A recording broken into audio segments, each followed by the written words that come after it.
주역의 태공론과 홍익인간의 이념에 대해서 권일찬 교수님께서 발표를 해주시겠습니다. 예, 제가 하는 것이 주역의 태공론과 홍익인간님인데 발표할 수 있는 기회를 주신 것 같아서 판단 기책에 대해서 강조합니다. 말씀드리겠습니다. 주역의 태공론과 홍익인간님이라고 하는데, 제가 우리 환단고기를 중심으로 해서 우리 역사를 보니까 9200년 역사, 근데 9200년 역사의 역사 문화의 흐르는 맥을 한마디로 말하면 제가 보는 게 태극이더라고요. 태극이 우리 민족의 정체성이고 아이덴티티죠. 그리고 이 태극에서 모든 세계 종교가 나왔다 해도 과언이 아닙니다. 그러니까 태극에서 그러고 홍익인간님이 나왔습니다. 그리고 홍익인간 이념에 대해서 제대로 알려면 태극을 알아야 되고, 태극을 알기 위해서는 뭐냐? 태극의 발원처인 주역과 그 후에 뭡니까? 천부경을 알아야 됐다고 그래요. 그래서 근데 이제 다행스러운 것은 작년에 우리나라 정부를 상징하는 대표 문양으로서 로고로 태극 마크를 만들었죠. 정했죠. 그죠? 과거에는 뭡니까?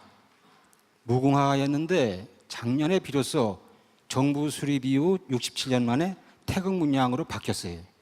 그 대단히 의미 있는, 또 이제 우리가 비로소 형식적이지나마 정체성 바르게 자리를 잡았다고 볼 수 있는 것이죠. 문제 제기. 지금까지 홍익인간 이념에 대한 연구가 단편적, 역사적, 감상적, 사상 철학적, 추상적, 관념적, 사회운동, 그리고 고전문헌에 근거한 해석 위주로 연구되어서 피상적 연구를 벗어나지 못하고 있다. 가장 기본적인 우리 민족의 이념인데 이게 제대로 연구가 안 되고 있어요. 그 연구 목적은 뭐냐? 홍익인간 이념에 대해서 근본적이고 과학적, 이 과학적이라는 말은 뭐냐? 즉 체계적이고 구체적이며 실제적인 연구를 통해서 홍익인간 이념의 신뢰성과 내용의 타당성을 높이고자 한다. 이게 연구 목적입니다. 다른 말로 해서 홍익인간에 대한 보다 근본적이고 정확한 개념 정립을 하고자 합니다. 과학에 기초하지 않은 철학은 무의미하다. 과학은 발견하고 철학은 그것을 해석하다. 이게 아인슈타인이 한 말입니다. 그러니까 홍익인간 이념에 대한 사상, 철학, 이념이 과학적 근거가 있을 때 의미가 있다입니다. 과학에 근거하지 않은 이념과 철학은 아무리 훌륭해도 그건 뭡니까? 생명력이 없어요. 들을 때는 그렇다는데 지나면 다 잊어먹어요. 그러나 홍익인간이념은 달라요. 이건 과학에 근거합니다. 과학이 무슨 과학이냐? 우주과학에 근거한 겁니다. 그래서 과학이라고 그러면 일반적으로 서양 과학의 두 가지 큰 패러다임이 있지 않습니까? 하나는 뭡니까? 뉴턴 역학적인 고전 물리학적 과학 기술, 이원론적, 기계론적. 그리고 또 하나 뭡니까? 정신물질 이론론적, 유기체론적, 생태론적, 전체론적, 양자역학 차원의 과학, 현대물리학 차원의 과학 기술이 있어요. 근데 이 주역은 뭐에 근거했느냐? 고전 물리학에 근거한 게 아니라 현대물리학 차원에 근거한 사상이고 철학이고 이념입니다. 그러니까 어마어마한 거죠. 그러니까 이게 우리가 그동안 서양교에 빠져가지고 우리 걸 잊어버렸는데 서양 사람들이 현대물리학이 발달하면서 우리 것의 새로움을 입증해주고 있습니다. 아이러니한 일이죠. 그래서 철학 사상이 근거가 있을 때, 과학적 근거가 있을 때 보다 신뢰성이 있고 생명력이 있다 뿐만 아니라 철학 사상을 실천하는 과학적으로 구체화되어 실용하여 생활에 도움을 줄 때 사상 철학이 아무리 위대하더라도 부뚜막에 소금을 집어넣어야 짜고 구슬에서 말해도 깨어야 법인데 이걸 제대로 생활에 도움되지 않으면 그건 뭡니까? 신뢰성과 생명력이 없어요. 그건 다른 말로 뭡니다? 이렇게 사상 철학이 과학적으로 구체화해서 생활에 도움이 될 때 뭡니까? 내재화된 지식이 됩니다. 내재화된 지식이라는 건 뭡니까? 인간의 의식과 생각을 바꿔요. 그리고 행동도 변합니다. 그런데 그렇지 않은 사상 철학은 들을 땐 그러다 형식화된 식으로 많아요. 형식화된 식이라는 뭡니까? 그냥 메모리된 내용이지 인간의 의식이나 사고나 행동에 변화를 주지 못해요. 인생관, 가치관에 변화를 주지 못합니다. 그러니까 동서양의 사상이 그렇게 많은데 제가 볼 때 인간의 의식을 변화시키는 진정한 과학적 철학 사상은 뭐냐? 두 개입니다. 두 개가 뭐지? 하나는 고전 물리학적 과학 철학 사상, 물질론적, 지론적, 이원론적. 지금 우리가 전 세계 제도권 교육 학문 세계 주류 학문이죠. 기계론적 과학에서 이게 현대 사회를 모두 지배하잖아요. 이거를 대체할 수 있는 과학적인 철학 사상이 뭐냐? 현대 물리학 차원의 과학 철학 사상인데 그 현대 물리학 차원의 과학 철학 사상이 뭐냐? 그게 뭡니까? 이게 홍익인간님이 태극과 홍익인간님이. 그래서 홍익인간님은 다른 철학 사상과 차별화된 의미 있는 철학이고 이념이다 이겁니다. 자, 그럼 한국학이라는 뭐냐? 한국학에서 주역의 태극의 위치를 알아야 하기 때문에 먼저 한국학이라는 건 동양학이고 한국학의 학문적 개별로 보면 환단고기에서 뭐라고 그러냐면 우리 민족의 천부경과 주역이 세계의 신원적 근원적 경쟁이다. 여기서 역학역술이고 이 상수의 그리고 이게 한국학이고 한국학이 곧 동양학이죠. 그렇죠? 우리 민족에서 모든 학문 문화가 발달했기 때문에 한국학이 곧 동양학입니다. 동양학이 한국학이 시원이 우리나라니까. 동양학의 시원적 근원적 개념은 태극입니다. 태극은 다른 말로 일기, 일신, 도, 상제, 하나님. 이게 이제 성경의 하나님, 불교의 부처, 힌두교의 브라만, 양자역학의 에너지 개념과 같은 거 아닙니다. 그걸 더 구체로 하면 기하음양론. 기하음양론은 다른 말로 동양학적 통일장이론. 아인슈타인이 통일장이론을 만들기 위해서 완성하기 위해서 30년간 연구했지만 완성을 못하고 돌아가셨잖아요.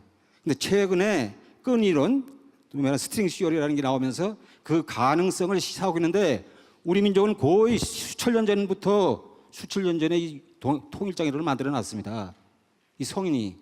그러니까 끈이론도 앞으로 통일장이론을 만든다 해 결국 뭡니까? 이거를 입증하는 게 지나지 않을 것입니다.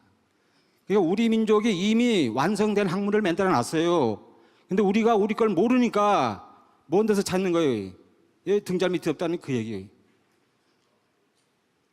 태극은 동양의 모든 것, 즉 동양의 역사, 문화, 학문은 태극의 학문, 태극의 문화, 태극의 역사입니다. 주역의 역사고 주역 위에 뭡니까? 천부경이죠. 태극에서 천부경이 나왔고 태극에서 주역이 나왔고 주역에서 미아리 철학관 중심의 역학역술이 나왔고 제도권에서 하는 공자명자론에서 나왔어요. 그러니까 태극의 삶의 목표와 이상은 뭐냐? 이 생인데 생을 이제 우리 민족은 홍익인간으로 했고 기독교는 사랑으로 했고 불교는 자비로 했고 유학은 인으로 했습니다. 같은 겁니다.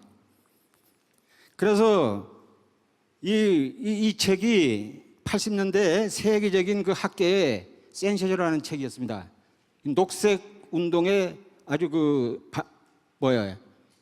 기폭제가 된 책인데 카프라라는 사람이 누구냐면 미국의 유명한 그 뭡니까? 유명하다기 모르고 양자학 현대물리학자지요. 그 양반이 물리학에 도라는 책을 써서 세계적인 히트를 친 책입니다. 이게 뭡니까? 우리나라로 어떻게 번역되냐면 현대물리학과 동양사상. 현대물리학이라면 양자학이죠. 그건 다른 말로 뭐냐? 현대물리학과 동양사상 같다 이겁니다. 같다 이거예요. 근데 이거를 이제 좀 더 확대해서 해보면 잘 모르지만 양자학적인 내용 같고 이게 부처상이고 이게 태극입니다. 이건 다른 말로 뭡니까? 양자역학이나 불교나 주역의 태극은 같다 이겁니다. 더 얘기할 거 없죠.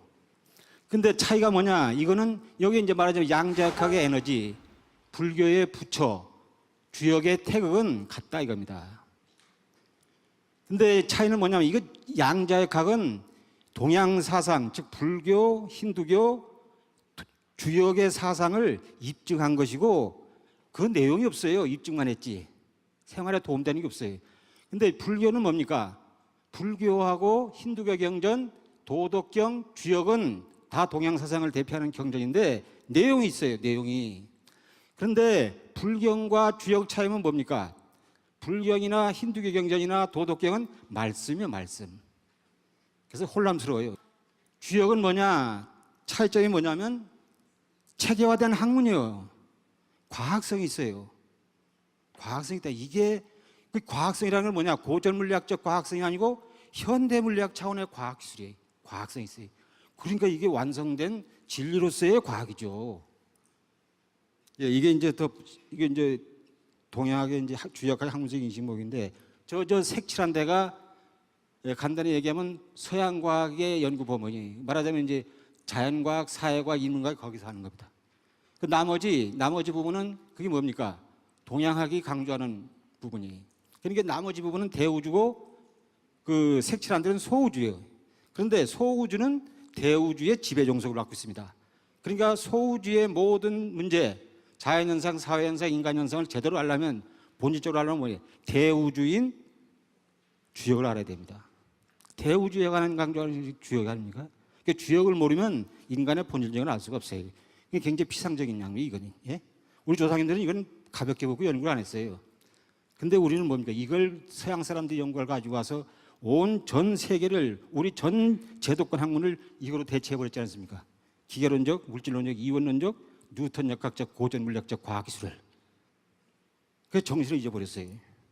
여기에서 우리가 홍익인간임을 찾아야 되는데 그게 없기 때문에 그러니까 앞으로 새로운 학문이 발전하려면 뭡니까? 이 분야, 이 보이지 않는 이 세계를 연구한 주역이 간단히 얘기해서 브루오션입니다. 거기가 학문적 브루오션이. 여기는 너무 많이 하지 않습니까? 전 세계 제도권 모든 대학 교육기관이 여기에 총력을 걸었지 않습니까? 근데 이 세계의 연관이 상황을 나타내는 구체적인 개념이 뭐예요? 음양오행론이에요. 기와음양론. 이 기와음양론이 다 있어요. 손 안에 다 있잖아요. 손 안에. 예? 8개, 내 시간이 없어서 이거 다 봐요. 8개 음양오행론이 손 안에 다 있어요. 그러니까 우주가 내 손 안에 있다니 그 얘기예요. 그러니까 이게 어마어마한 겁니다. 이게 보면 볼수록. 예, 천부경에 일시, 무시, 일석삼공, 무진보. 이게 여기에 일이 뭡니까? 이 태극입니다. 주역계 상전에 여기 태극상 이게 같은 다 태극이에요. 이 태극 개념은 뭐냐? 기와 음양론이라고 했죠. 근데 기의 본질적 우주의식, 이 태극에는 두 개의 기구가 있어. 하나는 뭡니까? 동그라미, 이거 무국이죠. 여기 동그라미. 그다음에 S자, 음양론이죠. 그러니까 이 일기의 본질적 이걸 우주의식하고 코즈믹 컨셔스니스, 이걸 다른 말로 뭐냐면 내향적 신비체입니다. 스테이스는 내향적 신비. 내면의 수련을 통해서 우주가 하나라는 걸 깨달은 그걸 코즈믹 컨셔스니스라고 합니다. 리차드 보크는 이걸 우주의식이라고 했죠. 불교의 공, 양자역학의 부호서, 론로칼, 그다음에 직관적 깨달으면 체오, 호미세, 존재, 비잉. 이런. 음양이계 실존적 현실적 우주식에서는 뭡니까? 외향적, 바깥에서 하나를 찾는 거. 하나가 뭡니까? 우주는 보이는 만물은 음양으로 다 설명할 수 있다는 얘기입니다. 하나로. 불교의 세계죠. 현실세계니까. 국소성, 이지적 사고, 실존, 상대세계. 그러니까 이 음양에 의해서 나온 구체적인 개념이 뭡니까? 상수역과 학문이 상수역과 의리. 아까 얘기한 이게 전부 다 음양론에서 나오는 구체적인 학문들이죠. 자, 그럼 궁극적 깨달음의 개념 태극의 우주의식에 대해서 알아보기 위해서 태극을 알아야 뭡니까? 홍익인간을 알으니까 궁극적 깨달음의 개념인 태극의 개념을 알아보자입니다. 태극의 기는 일기는 기독교의 그리스도 메타노이아, 불교의 니르바나, 힌두교의 브라만, 요가의 사마디 같은 개념이다. 학술적 개념으로는 서양 사람들은 우주의식이라고 한다. 코즈믹 컨셔스니스. 이게 이 책이 어디냐면 이 리차드 버크라는 사람은 누구냐면 캐나다의 의사 심리학자인데 이 양반이 어느 날 갑자기 이 각성의 경이적인 각성의 순간을 경험했어요. 말하자면 니르바나 단계에 이른 거죠. 그러고서 이제 그 양반이 그 고양된 의식 상태에서 세계적인 종교 경전을 연구를 했습니다. 불경, 성경, 크리스나무리티, 도덕경 이런 걸 연구를 해가지고 그 의식이 최고의 그 니르바나 단계에 이른 상황을 이렇게 묘사했습니다. 이렇게. 예? 원래 그 깨달음이 니르바나 단계에 오르면은 그 말로도 표현도 못하고 상징적으로 표현도 못한다는 거 아닙니까? 근데 그렇게 황홀하고 그렇게 지복스럽다는 거 아닙니까? 그렇게 한번 그 코즈믹 컨셔스너스 단계에 이르면 무엇과도 바꿀 수 없는 그런 황홀하고 이게 또 한번 그렇게 깨달으면 그런 체험하면 평생 간다는 겁니다. 그런데 이 리차드 버크가 세계적인 경전들을 다 연구를 해가지고 표현을 말로 못하고 상징적으로 못하는 것을 그 나름대로 이렇게 해놨어요. 이렇게. 그럼 이제 시의 내향적 신비체이죠. 근데 그 내용을 보면 첫째가 이원성의 통합과 궁극적인 하나라는 이해. 일기죠. 근데 우주는 죽은 기계가 아니고 살아있는 유기체이며 생명체이다. 우주는 본질과 목적상 무한히 선하고 이 세계를 떠받친 원리는 사랑이다. 이 불교의 우리 유교의 성선설, 기독교의 사랑, 이 주역과 같은 얘기예요. 이게 그냥 개인의 주관적인 뭐 판단이 나오는 게 아니라 궁극적 진리, 우주에서 나온 겁니다. 과학성 있는 것이죠. 일상적인 자아 실존과 함께 거대한 전체의 감정이 찬다. 이 전체적으로 사물을 볼 수 있는 개별적인 실존은 죽음을 넘어서 연속적이며 영원하다. 죄의식과 공포가 없다. 근데 제가 이해를 못하는 게 잘 안 되는 게 아직도 또 해야 되는데 이 죄의식이 없어진다는 말이 이게 빠져나올 죄도 없다는 거예요. 이게 굉장히 혼란스러워요. 우리는 지금까지 죄 짓지 말고 옳게 살라고 했는데 여기에 가보면 죄의식이 없다는 게 빠져나올 죄도 없다는 게 그럼 뭐예요? 모든 죄인이 이것을 우리가 궁극적으로 볼 때 이걸 부정할 수가 없다는 얘기입니다. 그거 굉장히 혼란스럽습니다. 나도 이거 이해를 못합니다. 우리 하도 이원론적인 서양 그 기독교 사상에 너무 젖어가지고 이걸 이해 못합니다. 그러나 그게 잘못됐다는 얘기인지. 그다음 행동과 배움과 행동 무대 엄청난 능력을 간다. 이런 사람의 대표적인 사람 누구예요? 석가 예수가 이런 장관들 아니? 초능력이 생기잖아요. 네? 그런 장관들은 다 우주의식을 체험한 사람이고 그 우주의식 체험하에서 말씀으로 글로 표현한 것이 성경이요, 불경이요, 힌두교 경전입니다. 근데 주역은 뭡니까? 체계화시켜놨답니다. 학문적으로. 그러니까 막말로 해서 도덕경이니 불경이니 성경은 힌두교 경전 우리나라 말로 말하면 요새 말로 하면 레포트요, 레포트. 보고서입니다. 우주의식을 체험한 레포트고 주역은 뭡니까? 체계화된 학문이기 때문에 논문이에요, 논문. 수준이 높죠. 자, 그러면 이제 아까는 음양 일기에 태극 일기에 대해서 우주의식을 설명했는데 태극 2기, 천지죠. 천지 태극의 실존적 우주의식 세계관을 봅시다. 천지의 덕성은 주역 건곤계의 괴사에 잘 나타났습니다. 뭐냐면 천의 덕성은 건계의 다상전을 보면 천일 상할 천의 권한이 군자여 작양불실하여 자강불실이고 지는 뭐예요? 곤계에 잘 나타나는데 여기는 뭐냐? 후덕재물입니다. 그러니까 자강불식과 후덕재물이 태극의 실존적, 현실적 행동 규범을 나타내는 겁니다. 인간은 자강불식해야 되고 천의 득성을 본받아서 또 뭡니까? 땅의 득성을 본받아서 후덕도 재물해야 된다. 만물을 후하게 해서 모든 걸 실어야 된다는 얘기. 그런데 최초의 음양인 천지 덕성을 나타내는 대표적 내용은 건은 자강불식이고 고는 후덕재물이다. 그런데 천지 덕성 중에서 우선순위가 건이 먼저이고 곤이 다음이므로 자강불식이 먼저이고 후덕재물이 그 다음이다. 그러니까 우리가 이걸 실제 정치나 경제하고 부딪히면 접목해보면 경제 성장을 먼저 이루고 이게 자강불식이죠. 그 다음에 분배가 이루어진다 이런 얘기입니다. 그렇죠? 근데 자강불식만 있고 후덕재물이 없으면 한쪽으로 치우치면 이게 안 맞네.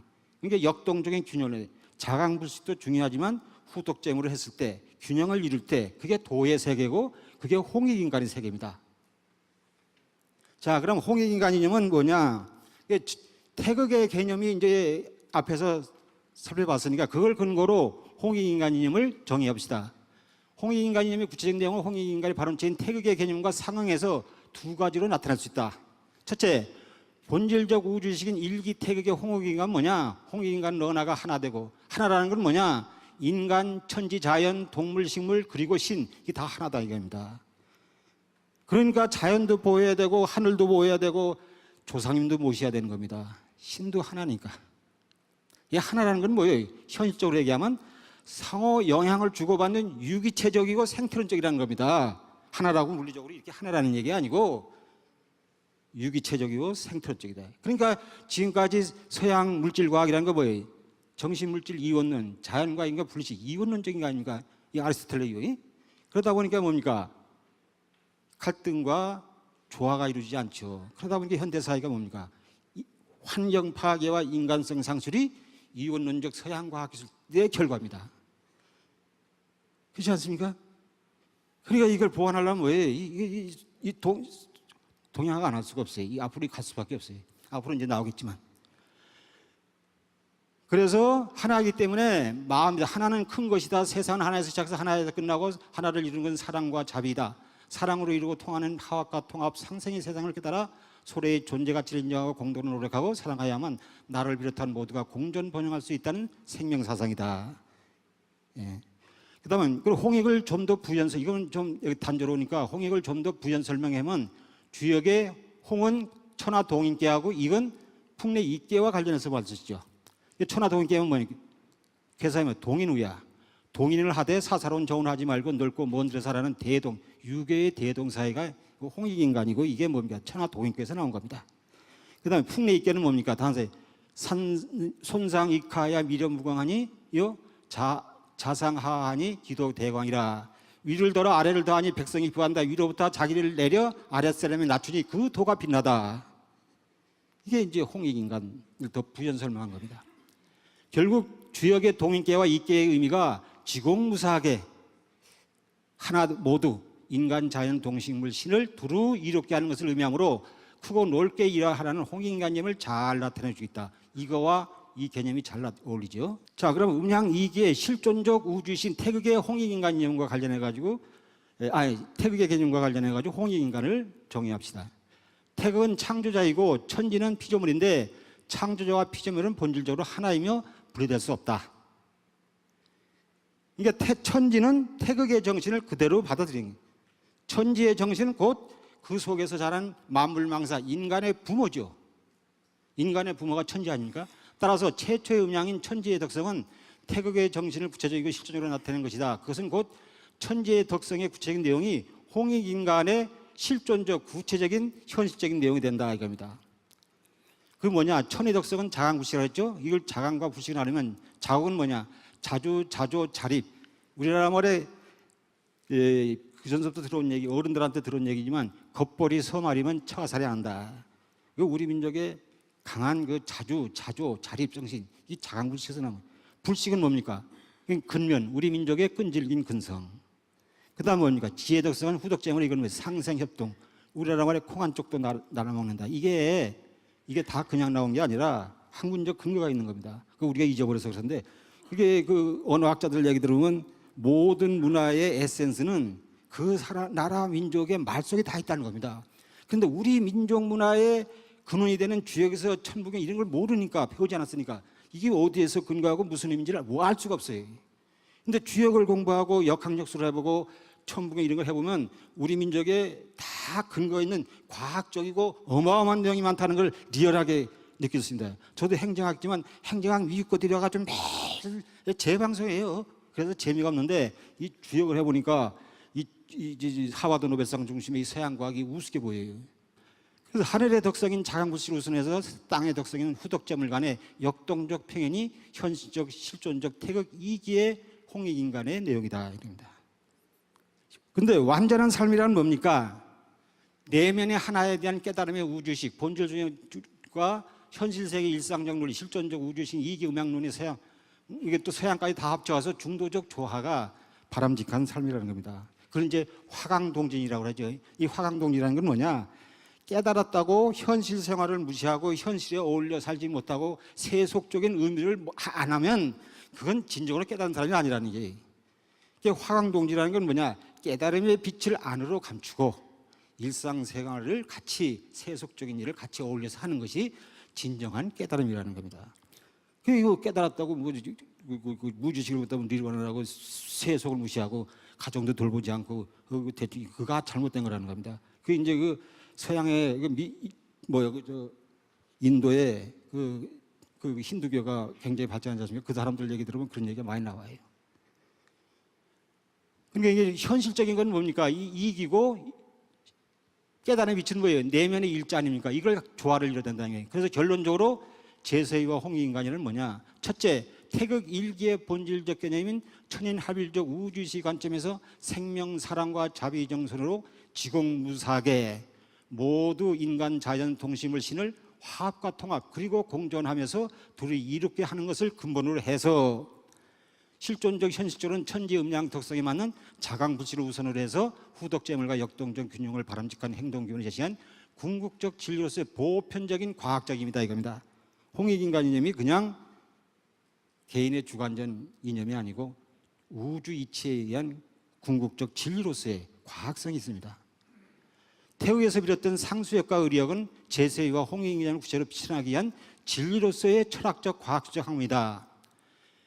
이 제세 이화라고 했지 않습니까? 이화세계, 이화세계인데 이화라는 건 뭐예요? 진리로서 가르치고 통치하고 다스리라는 얘기입니다. 그 진리가 뭐냐? 자꾸 이화세가 이어서 막연하게 하는데 이와 세계의 그 진리라는 건 다른 말로 주역에서 나온 상수역과 의리역입니다.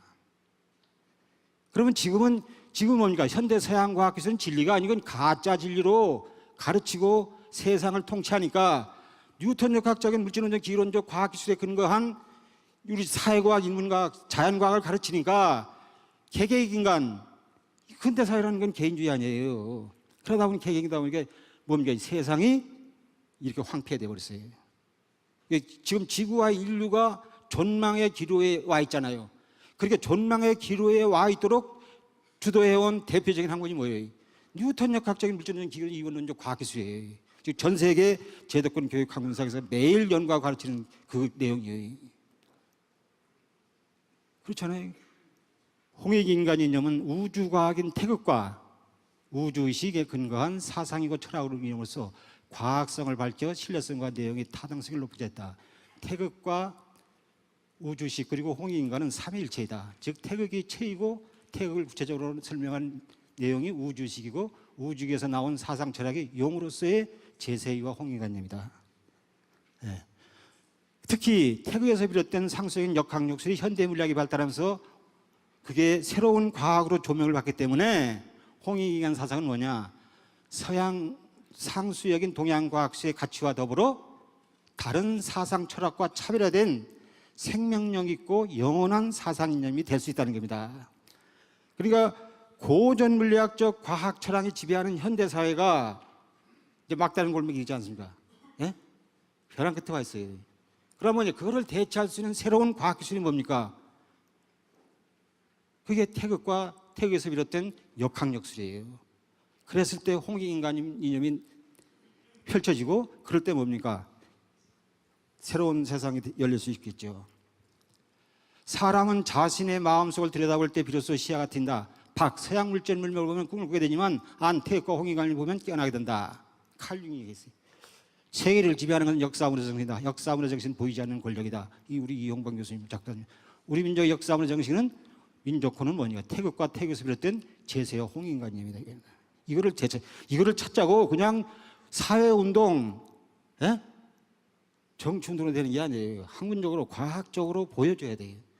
어느 나라든 민족의 부흥을 실현하기 위해서는 공통된 이상과 신앙이 있어야 한다.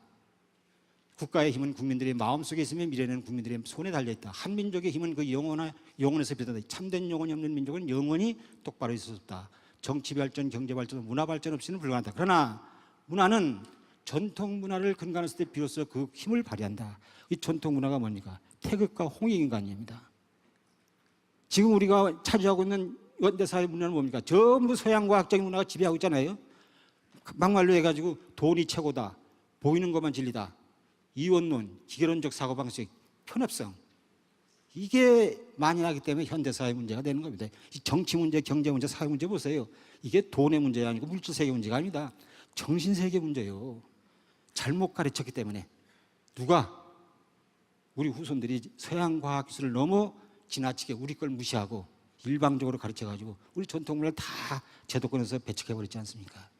그냥 겨우 뭐 공자, 맹자, 노자장대 과학성도 없는 거 그 기본적인 얘기만 하니까 그게 힘을 발휘하지 못하지요. 이게 문화라는 건 뭐니까? 표리가 있고 본말인데 표면적이고 말초적인 것이 눈에 띄죠. 그러나 그 표면적인 이면에 본질적인 걸 볼 줄 알아야 합니다. 그 이면적인 근본적인 장식문화 뿌리 문화를 고찰해야만 한다. 그게 뭡니까? 뿌리 문화가 이면적 뿌리 문화가 태극과 홍익인간입니다. 그러니까 여러분들 경북궁에 가면 경북궁을 보면 거기에서 표면적인 거하고 이면적인 거하고 홍익인간임을 이해할 수 있어요. 골기야제업에 뭐 단청칠하고 뻘건 뭐 기둥 이게 표면적이고 이제 예술적인 게 이제 그 표면적인 거죠. 근데 그 이면적인 걸 알려면 뭡니까? 경북궁의 이면적인 본질적인 문화는 뭡니까? 그게 풍수지리요. 풍수지리를 모르면 경북궁을 이해하는 건 표면적이게 부탁되는 겁니다. 풍수를 알아야 그 경북궁을 제대로 이해했습니다. 풍수는 또 뭡니까? 홍익인간 이념을 실천하기 위한 구체적인 동양 과학기술이에요.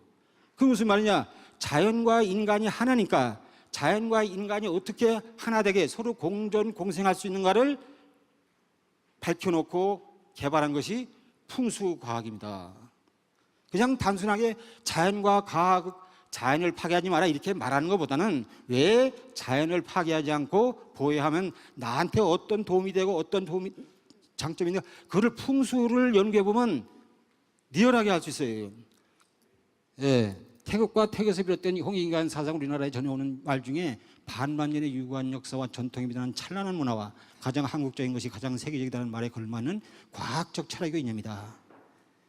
우리가 반만년의 유구한 역사와 전통에 빛나는 찬란한 문화, 가장 한국적인 생각인데 이거 많이 들어봤어요. 그런데 내놓는 게 없어. 거기에 맞게. 왜 우리 문화라고 하면 뭐 옛날 우리 국내에서 배운 게 뭐예요? 신라시대 금관, 고려 청자, 이조 백자, 한글, 또 뭐 불상 같은 거 이런 거 해놓고 그런 걸 갖다 놓고 그래 반만년의 유구한 역사와 찬란한 문화, 가장 한국적인 게 사전세계다 떳떳하게 얘기할 수 있죠, 세계 사람들한테.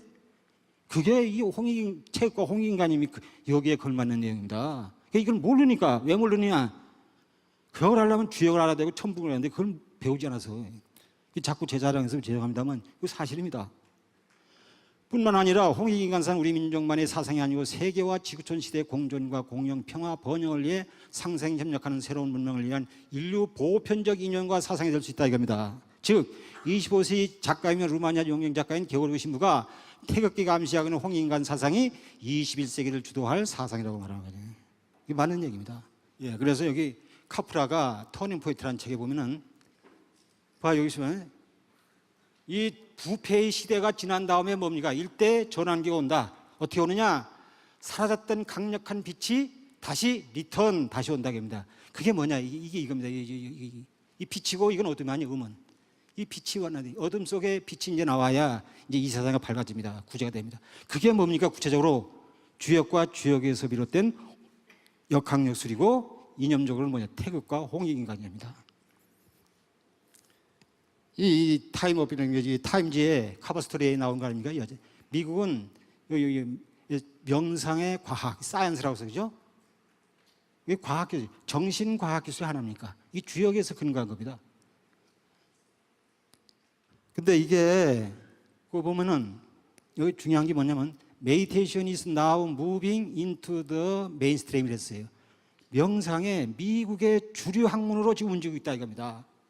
그러니까 미국은 서양은 이제 물질 세계를 넘어서 정신 세계로 가고 있습니다. 왜? 물질적으로 아무리 풍요로워도 정신 세계 문제가 있지 않습니까? 공허감, 허무감, 스트레스, 소외감, 불안, 초조, 공포감 이런 게 시달리잖아요.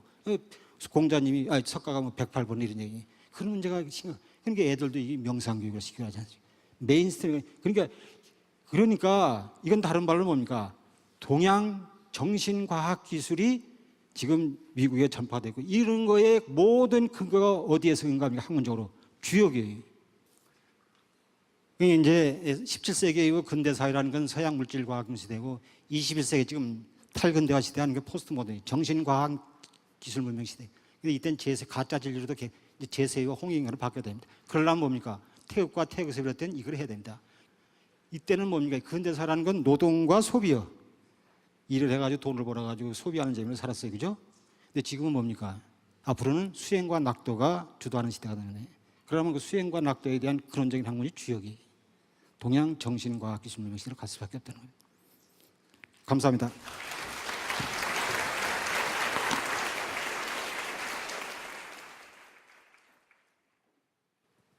권일찬 교수님께서 태극의 이 세계관에 입각하여 홍익인간의 인간관을 제시해 주셨습니다. 홍익인간의 이념은 단순히 인간과 인간의 관계를 조화시킬 뿐만 아니라 우주 생명의 전일적 조화를 추구하는 사상이기 때문에 앞으로 21세기 새로운 문명에서도 여전히 큰 빛을 발하지 않을까 하는 그런 말씀을 해 주셨습니다.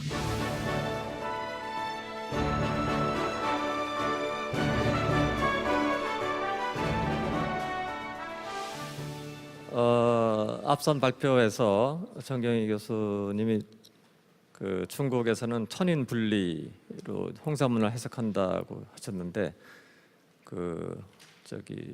반면에 우리는 천인 합일이라는 관점을 얘기하셨고 좀 나간다면은 우리 지금 전통 문화 우리 정수 거라고 한다면 신인 합일이라고 하는 개념으로 압축이 되지 않는가 이렇게 생각을 합니다. 지금 이 발표자께서 말씀하신 주역과 홍익인간이라고 하는 것을 실천적으로 만나는 곳이 제가 하나 예를 든다면은 세종대왕의 훈민정음이 아닌가 이렇게 생각을 합니다. 그런데 훈민정음을 우리가 독해를 해보면은 신과 인간을 분리하지 않고 하나로 합일되는 것, 그 경지가 이제 인간의 인생의 유일한 목적이다라고 하는 매우 명쾌한 담론으로 집약이 됩니다. 그게 아마도 훈민정음이 갖고 있는 역사 철학, 인간론이 우리 전통 이 사상의 항맥을 그대로 이어받고 있기 때문에 그런 것이 아닌가 생각을 하는데, 그 지식계보학을 우리가 예를 든다면은 세종대왕의 스승이 이제 행천이암 계열이었고, 그다음에 세종대왕의 사상이 세조 때 압박 위축이 되는 과정에서 제하로 들어간 것이 김시습, 서화담, 이지함, 그다음에 남명조식, 혹은 이제 그 후에 이 정조대 유득공, 이덕무, 박제가 이런 사람들이 있는데, 이 사람들과 교유한 사람이 이제 이서구가 있습니다. 이서구 선생이 바로 전라감사였고, 이분의 문화에서 이운규 선생이 이제 나왔는데, 연담 이운규 선생 밑에서 바로 동학을 창도한 최재우, 그다음에 정역을 만든 김항, 이 제자가 길러졌고, 거기서 바로 이제 뭐 동학, 보천교 이런 우리 정신사 신인 합일에 우리 민족 사상의 큰 맥이 중심적으로 자리 잡은 것이 그런 과정이 아닌가 생각하는데, 제가 여쭤보고 싶은 것은 이와 같은 이 주역과 홍익인간이 합일점이 되는 곳이 세종이 중흥했던 환단 역사 철학이라고 하는 우리 역사의 큰 분기점이 있는데, 우리 기존의 역사학이 그거를 충실하게 다루지 못했는데, 아마 이런 내용을 향후 연구에서도 반영하신다면은 지금 하신 연구가 좀 더 빛을 발하지 않을까 생각을 하고, 결국은 우리가 이제 연담 이서구 선생이 전라감사할 때 전주에서 만경대 외쪽에 가면은 시를 쓴 게 있는데요. 거기에 보면은 맨 끝에 정몽주의 시를 대꾸를 썼는데, 옥황상제가 임호하신 옥경에 대해서 그걸 신경이라고 이렇게 대꾸를 쓴 게 있습니다. 그러면 정몽주나 이서구나 우리 환단 신교 철학의 정통맥을 계승하고 있다고 하는 것을 이제 흔적이 보여지는데, 그 중심에 세종대왕도 있다. 이 같은 점을 향후 연구 반영하시면은 흥미로운 연구가 되지 않을까, 그런 생각을 좀 해봤습니다.